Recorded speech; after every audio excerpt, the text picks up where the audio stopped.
con gusto acompañarlos. Estamos en Meridiano Blue.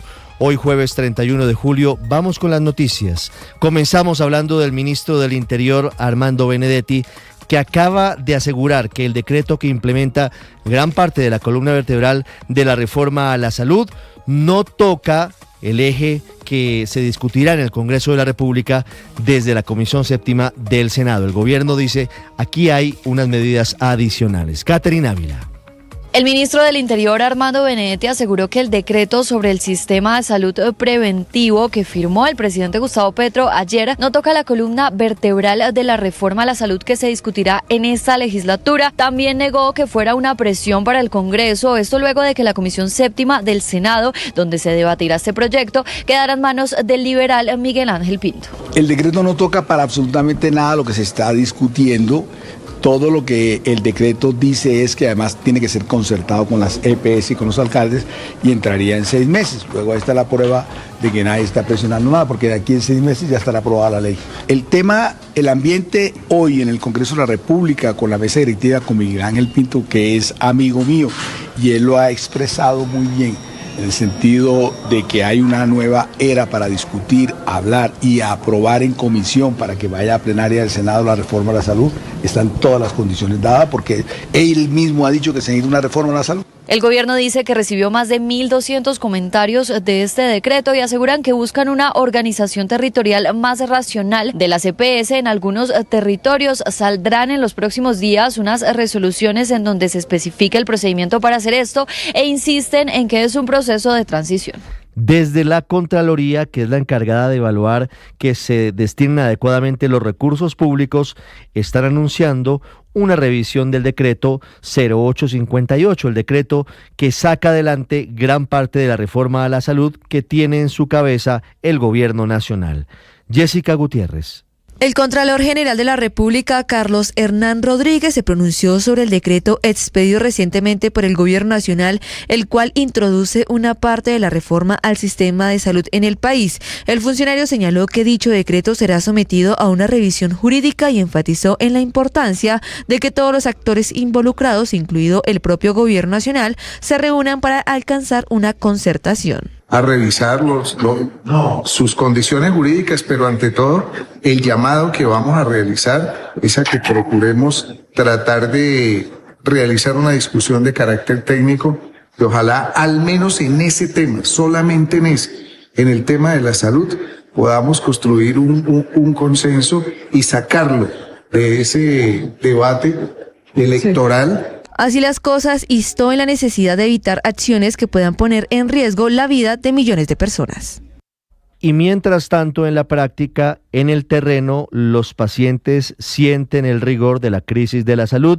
Otras 3 clínicas en Barranca Bermeja podrían seguir el camino de la Clínica La Magdalena, que decidió suspender el servicio de urgencias desde el próximo 17 de agosto por las millonarias deudas de las EPS. Verónica Rincón. Sigue siendo crítica la situación financiera de las clínicas privadas en Barranca Bermeja por cuenta de las deudas de las EPS, mientras que la Clínica Magdalena anunció el cierre de los servicios de urgencias a partir del 17 de agosto. Los centros asistenciales San Nicolás, San José y Reina Sofía alertan una posible suspensión también de algunos de sus servicios. Olga Molina, de la Clínica San José. La clínica presenta unas dificultades económicas para cubrir los costos de personal, de recurso humano, de los especialistas, de insumos y medicamentos, y pues eso termina afectando la prestación del servicio. La deuda que actualmente tienen las EPS con estas 4 clínicas, siendo la nueva EPS la que más les debe, supera los 100.000 millones de pesos. Hablamos ahora de alteraciones del orden público. Sigue siendo tensa la situación en la vía entre Medellín y la costa Caribe por combates, por disparos a vehículos en los que van civiles y por la instalación de explosivos. Danilo Arias en Medellín, ya se sabe quiénes son los responsables.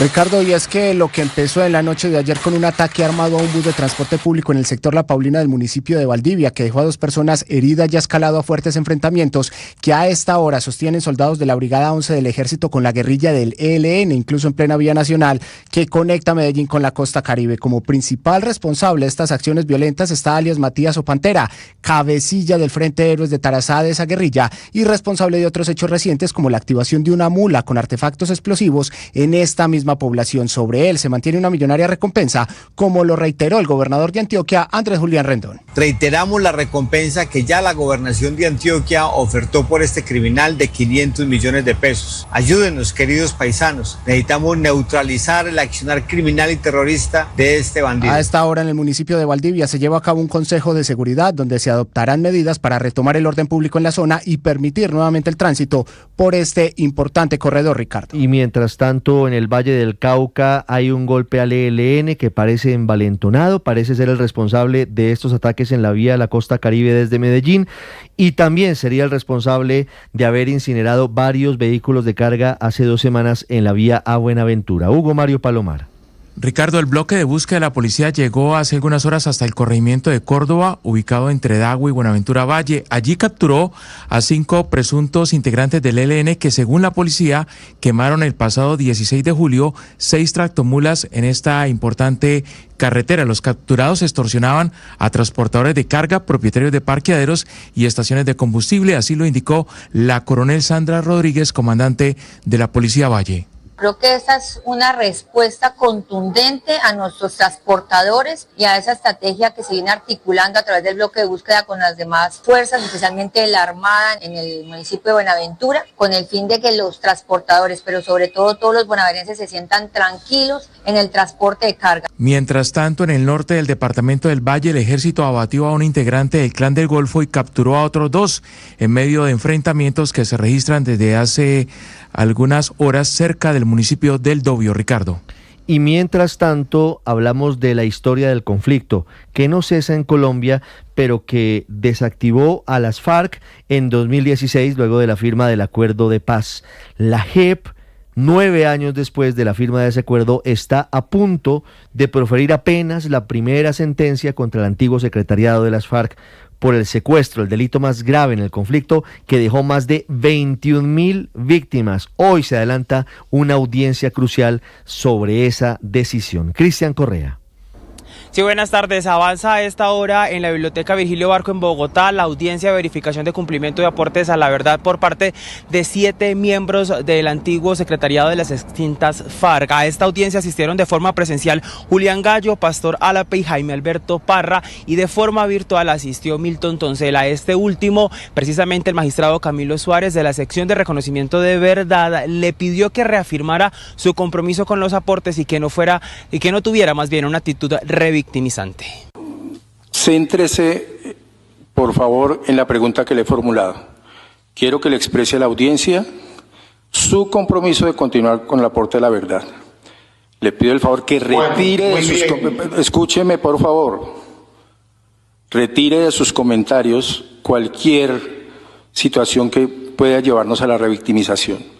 Son aproximadamente 21.000 casos de secuestro que reconoció el antiguo secretariado de las FARC ante la Jurisdicción Especial para la Paz, y en total hay aproximadamente 4.600 víctimas ya verificadas y certificadas por la JEP. Se espera que entre este jueves y viernes se conozcan todos los aportes y los compromisos a la verdad que harán previo a la emisión de la sentencia frente a este caso de secuestro y retención forzada.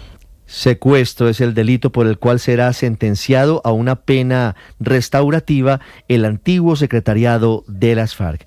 Y hablando del conflicto hoy, el Comité Internacional de la Cruz Roja lanzó una advertencia sobre el deterioro de la situación humanitaria en Colombia. Laura Moreno. El Comité Internacional de la Cruz Roja advirtió que 2025 va en camino a ser el año de peores condiciones humanitarias en Colombia de la última década, una situación que tiene como principal causa el aumento de los enfrentamientos entre los grupos armados. El deterioro está estrechamente relacionado con el aumento de los enfrentamientos entre los grupos armados, así como entre la fuerza pública y estas organizaciones ilegales. También ha sido clave en el recrudecimiento de las condiciones humanitarias la creciente estigmatización e instrumentalización de las comunidades, pues en varias regiones la población es acusada de favorecer favorecer a uno y otro grupo en medio de los conflictos armados. El CICR registró 524 personas heridas o muertas por artefactos explosivos en los primeros 5 meses del año, un incremento del 145% con respecto al mismo periodo de 2024. En este sentido, el comité detalló que hubo al menos 137 heridos o fallecidos por artefactos lanzados, un crecimiento del 342% y 266 víctimas por artefactos de detonación controlada, lo que supuso un aumento del 343%. El gobierno acaba de reconocer que aumentó la deforestación en el país por cuenta, dice el Ejecutivo, del impacto del conflicto armado y el calentamiento global. Sebastián Martinelli.